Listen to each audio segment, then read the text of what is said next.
Hello, everybody. This is a premiere here, checking out my new television studio stuff. And for this occasion, I'm really, really pleased that I have this very legendary and very up-to-date producer of all things heavy metal, if I'm correct, here with me. It's Andy Sneap. And I have heard through the grapevine, sort of, that you were involved with the production of the current Exodus record. And maybe you can briefly tell us a little bit about you for the people who are not familiar with what you are and what you do, and then maybe share a little bit about that Exodus production, and if there's a little bit of this profiler involved here. So over to Andy. I've been doing the production side in the metal world really since about 94, I'd say. I started off as a guitarist in a band called Sabbath years and years ago in the late 80s. Playing thrash, and we did 3 albums with that band. Then I got into doing live sound and sort of studio work because I was always interested in that side of things when I was doing the guitar playing. And by, it would have been end of 96, I was working with Machine Head out in San Francisco and LA, and I made a lot of contacts out there with that Century Media, Metal Blade, Nuclear Blast, all those sort of the bigger indie labels, really. And from that, it's kept rolling, really. When you get a good relationship with these people and you're doing good work and things are coming in on budget, people tend to come back to you. And because I'm a guitar player as well, I tend to relate to the bands pretty well, I think. And like you mentioned, Exodus, I did their live album back in, I think that was 97. And that was the first work I did with them in the studio. I'd met them before on the road when I was playing back in 87, 88. So we've kind of crossed paths all the way down the line, and I've done every album for them since that in one form or another. It might have been a full studio thing, or I might have just mixed it. But this last one, I went out to California at the start of this year, and we did the drums out at Studio D in Sausalito. And then I set them up to record all the sort of guitars and bass and vocals, and then I ended up mixing it back here in the UK. It went really smoothly, actually, for saying the bass player was doing the rest of the tracking. He's, there's always someone in the band now who's a bit of a Pro Tools whiz, so that's always, it's kind of changed the way we record when you look at it in the last 15 years, really. I'm doing a lot less of the tracking and more of the mixing now, or fixing, as the case may be. But yeah, we used the profiler on it. We used the Kemper. I mean, I've told you before, when we've spoken, that I first got involved with Kemper. It would have been, it's probably sort of 3.5 years ago now, or maybe a bit longer, when it was Wolf from Accept had seen one, I think, at one of the Nashville NAMM shows, or one of the AMP shows out there. And Christoph had got in touch and sent him one. And me and Wolf are the biggest gearheads you'll find, with backline. We've got ridiculous amounts of backline in both our houses. Must have 30 different heads and 25 cabs down there in the studio. And he's the same. So we'd be the first people to sort of be snobby about this and criticize it. But we're also very open to technology, and we try and keep up with it, even on the live side of things, with in-ear monitoring and different lighting systems and, PA specs. Me and him are both very sort of on the ball, even though we're getting a bit long in the tooth, When we got the Kemper, we didn't want to, I've said this in interviews, we didn't want to believe how good it was, and we didn't want to believe that, we wouldn't be unpacking 10 amps per album and trying everything out. But we were just blown away by it, how accurate it was and how it had the same feel in the studio when you're playing through it. And it was so close. I mean, you can really... We were flicking between the Kemper and the amp we were modelling, and we couldn't tell, and if we couldn't tell in the studio, that convinced me. And so when all the albums I've kind of been working on since then, I've always modelled the amps that we've used, or we've just gone with the Kemper on some of them. And when people have sent me albums to mix as well, I know some of those are using the Kemper, and I can't tell if someone sent me a Kemper track or whether it's a real amp. I honestly can't tell.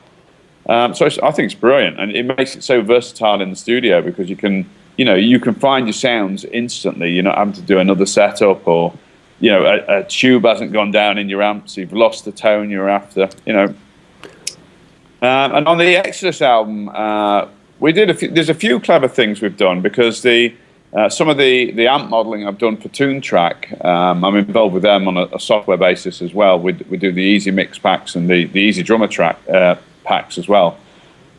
In the software we used to design that, it's kind of like what Positive Grid's doing now. There's an amp modeling thing within the software. The actual buyer doesn't get to see it, but for people like me that are programming for them, we developed like an EQ match type thing to do this simulator. Not the same as the profiler, but it's a way of getting close to albums that we'd worked on. So I was then able to trick the camper into thinking it was looking at a real amp. Oh, really? And then I was able to feed the DI and the tracked guitar from a previous album into the second part of the profile, and it refined it. And I keep telling Christoph he should do this. It's not listening to me. So I'm now able, with this software and the Kemper, to go back and get old sounds. If I've got an album where I've tracked a DI and an amp guitar, I can go back and get the sounds off those albums now. And it's so close, it's so crazy close. Let me just chime in here. So, did I get you right? So you tried to get a profile close to the way the original sounded, and then you were using that recorded stuff for the refining process. Exactly. Yeah. If you use something like Positive Grid's done now to match. To match the amp. So it's like an EQ curve. You can use like Ozone as well with their EQ matching or something like that. And then you feed the camper through it to trick it into thinking it's looking at that amp.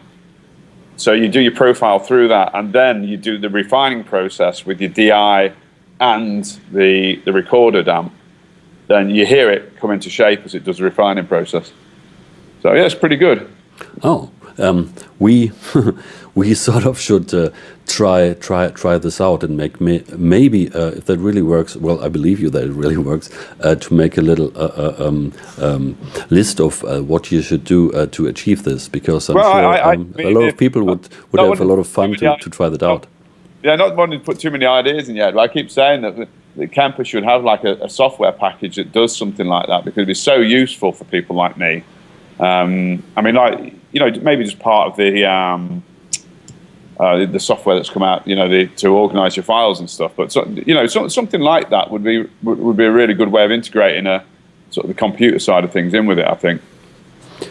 Yeah, well, you can be sure that Christoph will be the first one to see this video here, because I'm sure he will get a kick out of this. And, well, hopefully maybe he will listen, because I know that they are working on a ton of stuff which will go into future versions.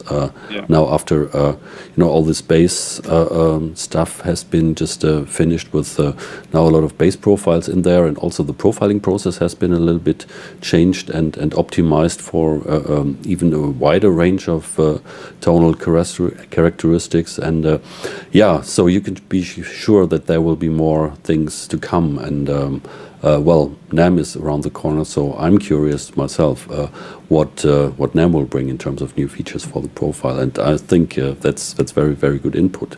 Yeah, so the record is out, and I think the people are really digging it, and I know Gary Holt with Slayer does not play the profiler, but you say that on this record... Well, Gary's got one, and we did use it in the studio on this. I mean, with Slayer, it's a bit of a different beast, they're very much about using the old Marshalls, and I think, it's still a case of, with a lot of these old guys, old said in the nicest term, I say experienced guys, they're, sort of, embracing sort of modern technology is quite difficult when you've been so set in your ways and it's seen a certain way. I mean, when we started using the profilers, and I've seen people online sort of knocking it as well, saying they can hear it and, they can tell the difference. But that, honestly, I mean, I don't know, I can't hear it. I honestly can't hear it. And I think I think it's only a sort of a step forward, really. I mean, live for me as well. It's just so devastatingly tight live and clean. You've got your perfect sound through a PA with no stage spill. It's so much easier for the front of house guy to keep everything under control as well. But yeah, with the older guys there, I think sort of just changing their ways live and the setup, and it's difficult to get in there. But I think slowly people are coming round to it. But a lot of these bands do like the wall of Marshalls and the sheer volume on stage as well. They vibe off that. Yeah, that's true. But also, if you look at the footage from Wacken Festival 2014, you see and hear except which play entirely profilers, both the guitar players and the bass player, and they still have their with the Accept logo fitted caps on stage to make this visual impression. And last year I really enjoyed listening to Trivium because they were all on profilers as well, and especially for festival situations that's such a great convenience. And well, exactly. I mean, the flying gigs that I do, if we've got gigs where we've got to spec the back line out there and we're flying in. I've got my camper in my hand luggage, and it's brilliant. And again, if you're using in-ears as well, the sound is so clear, and it's the sound you want every night. There's no mic movement or dodgy backline that's been supplied. You've got your perfect sound there. Yeah, that's true, and we have now more and more people using it in the studio and live. And well, I myself was again pretty amazed because I visited Ace, the guitar player with Skunk Anansi, in the summer in England, and he profiled all his amps he was using for years and years with Skunk Anansi, and we just took some time. Well, actually, it was just 2 days, and we took it really, really easy, and we profiled all his amps with 2 various caps and just spend a little bit of quality time refining the profiles, and that was just amazing. This pack, by the way, will be out in a week or 2. We have also this video interview with Ace out there, which I will point to when the rig pack is out. So I definitely can understand and realize as well how much of a difference and how much of convenience and tonal quality this brings to the people. Well, yeah. And I think it's the old thing as well. Once obviously once you, like you just touched on there, once you profiled your amp, you can actually refine it even more as well. So yeah, I mean, I think you can actually sometimes beat your tone with the Kemper, with the the saturation in there and the compression and the pick attack and everything. So it's great. Cool. Yeah. And just to I don't know, wrap this up in a way. What's on your schedule? Anything you can talk about yet, or what you're currently working on? And I've got the studio's actually being rewired at the moment, so I've had a couple of weeks off, so that's been pretty good. But I've got the Fear Factory mix coming up. Which was due to start this week, but I think they're a little behind schedule. So that's going to be happening before Christmas, hopefully. I've got the Saxon tour that I'm going out. My band Hell's supporting them on that. They're using the campers as well, by the way. So yeah, we're out on that. We're actually playing with Creator and Arch Enemy out in France and Spain, then coming straight back doing the Saxon UK run. Then I've got the Fear Factory album probably to finish off after that. Then there's work on the next Saxon record. And then Cataclysm as well. I'm mixing them probably out end of February, March time. Wow, so you definitely seem to be pretty busy. So you probably won't be coming to NAMM because of that schedule? It depends how January works out, really. If that weekend's free, I might try and get out there. But it's hard to say right now. Mm-hmm. Yeah. Okay, but yeah, it's great to hear that you're pretty busy. And what's your take on the state of the industry? Is that is it really? You seem to have good work. I hear some people complain. Others are really, really busy. And what's your take on this? Yeah, it's a difficult time, actually. I mean, I have noticed budgets getting smaller and work getting less. I mean, the likes of Roadrunner, for instance, not going under, but getting cut down and moving, and the whole staff going there. That was a big, that was a big part of my work. Coming from Roadrunner, for instance, and a lot of that's gone over to Nuclear Blast now. So the labels that I'm involved with are still, they've still got the work there. But there's a lot of guys doing the same as what I do now. So we're not all sort of competing for the same work, but there's definitely less work out there, I think. And and like I say, the budgets are tighter, so budgets are going down a bit. But it's the way it goes. It's not going to be 1985 forever. Yeah.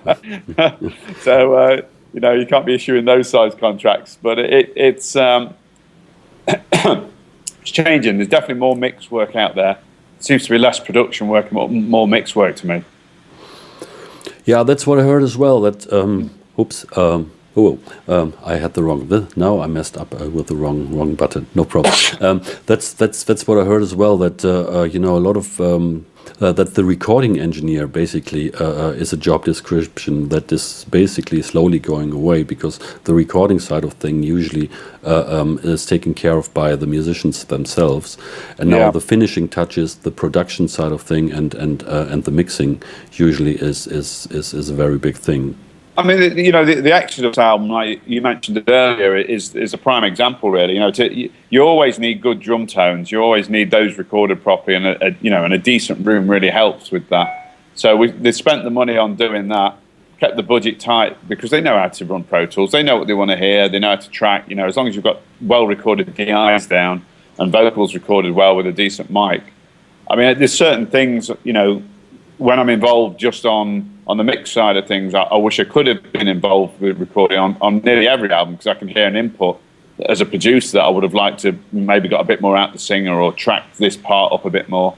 But that's the band's call. But, if they want to keep the budgets tight and they think they can produce it, then that's their call at the end of the day. So yeah, there's always things I think I could refine when I am just mixing an album. But it's the way that budgets have gone. Sales have gone down. Bands need the money to get out on the road to survive now. So everyone's sort of penny pitching and cutting corners a little bit. But I don't think the quality is suffering in general. I think as long as the band members are clued up and there's a good rapport between the mixer and the engineer or the band member, that you can keep the quality there. In this day and age with the technology that we've got. Yeah, that's true. And on the other hand, when I go to some concerts, visiting some profiler players, I'm always amazed, because these places are packed. If you go to the clubs, the bigger clubs at Reeperbahn, like Große Freiheit and Dogs, which are the go-to places, and Markthalle for hard rock and heavy metal bands, and even then they move up to the bigger venues, and people are really digging this, and so this still is worth to do. So it still makes sense to make music. The tours that we've been doing, and the festivals as well. It's as strong as it ever was. And I think a lot with the older bands as well. The sales are down, obviously, but it's not as down as a lot of the younger bands. I mean, I think I've got this theory that people my age actually don't know how to download music off the internet. I've actually never been to a torrent site, so I wouldn't know how to do it. I'm still foolish and pay on iTunes, and so I should. Yeah. Yeah, and I think even the young guys who know how to get their stuff, they get into the bands and at some point they deliver and make sure that the bands can go on. I think as long as people, still keep supporting bands, whether it's through merchandise or going to the gigs, I think there's still going to be a strong industry there. I mean, it seems to be that it's the money's coming now from the touring side of things. And going out and playing live. I think it's harder for a young band to come up and break now, because there isn't the sort of mentality within record labels to put time and production time into bands. They need a quick turnaround off bands now, just because the sales are down. That's why they're trying to do 360, album deals and scrape a bit of money back off of everything. But again, it's just the nature of the beast, really, and the way it's gone. So Speaking of this, what is the thing you are looking for in the first place? If, for example, a young band would try to get you really interested, would you go for a recording, a rehearsal room recording, a video, or a live performance in a club near you somehow? Usually, with a new band. It's usually a label that will approach me. I mean, when a band's unsigned, it's very. I mean, I get bombarded with emails from young bands trying to get studio time or trying to get me involved. And you've got to realise that when I'm working with some of the bigger metal bands, it's for me to take a step back and do that. It's either got to be really someone I know as a bit of a favour, or it'd be very rare. I mean, to work with a new band, it will be management or a label that approaches me, and that kind of shows me that someone's had some belief already in this band and can see some potential. But really, with any band that I work with, whether they're established or a new band, I've got to hear something that I can relate to. It's got to be something within the melody or the playing.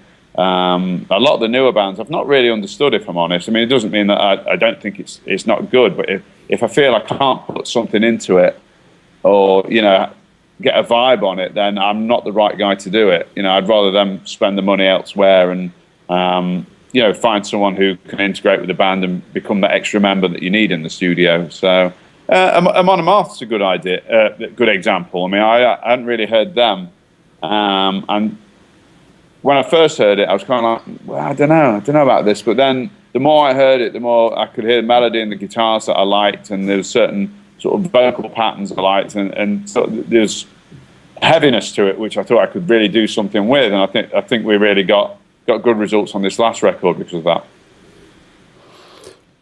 Yeah. So that's really true. They have gone through a serious development phase, and it's good what you're saying. So you appreciate that there will be a filter before things get to you. So yeah, I mean, it kind of has to be a little bit, there kind of has to be a little bit, because like I say, I mean, I've got, I get up every morning and there's either my email's full of kids just coming straight out of college that want a job in the studio, or 10 death metal bands from Brazil, and I to answer all these emails and to try and do it'd take me forever, and I appreciate what these new bands are trying to do, because I was there once. I was a young kid in a band trying to get my foot in the door and it's so difficult to try and make that step up. But the best way is just get to the labels and try and get someone, because once you've got a deal, it's like that stamp of authority. It shows that someone believes in you, and there's got to be some financial backing behind a band. I mean, for me to deal with a band that hasn't got any guarantee of payment, really, it's not about the money, but it's got to be at a professional level when you get to this stage. Yeah, totally understandable. And one thing we can draw out of this is that of course the community, the scenery is pretty healthy, because if people approach you, there are a lot of people out there who still express themselves with musicality, and the market right now is still a challenge, and might go to a place soon in the future, as we are positive people here, that will be able to nurture and finance musical activities in the long run, because the music won't go away. That's for sure. I think it tends to go in cycles as well. I mean, the music industry is definitely sort of redeveloping. There's new ideas, and with like social networking, for instance. I mean, we didn't have it like now, 10 years ago. So there's a lot more ways for bands to instantly get out there to people, and I think that's kind of a cool thing for the young bands now. If they're a lot more switched on than I am. If they get the internet side of things together, and they can get a word out to people. But I think it's the financial backing of bands now is the difficult thing. To go out on the road and to get onto tours and to get, for people to see you live, that's the hard step for a new band. But they can get the name out there themselves now, which was, when I was doing it back in the late 80s, that was a difficult bit. That was the 100 box of cassettes and mailing it all out to the fanzines. Now it's instant. You can get out there and you can do a lot better demo recording. I mean, some of the recordings are here now that these guys are doing at home. It's, they've got the hack version of Cubase and probably a Kemper as well. It's giving me a run for my money. Yeah, that's true. And to be honest, if you look at it, in a certain way, except for the drummer, nobody needs to have a car anymore, because you can go to all the rehearsals with your gig bag and the Kemper under your arm, and only the drummer needs a car. So. Going to rehearsals and touring is much cheaper, because you can save 3 times on the car budget. So, okay. Well, Andy, it's been incredible to get the chance to talk to you, and I can only direct people to the new Exodus record to check it out, because it's massive sounding, and visit your website as well if people want to follow what you're doing right now. Good luck to the new wiring of the studio. I had some challenges here to get all this camera stuff up, so all the best for you, and well, hopefully see you at NAMM or maybe at Messe, and thanks for your time and your advice. All right, cool. Nice speaking to you. Okay, Andy, take care. All right. Bye. Take care. Bye-bye. So, thank you, Andy, and see you next time. Okay.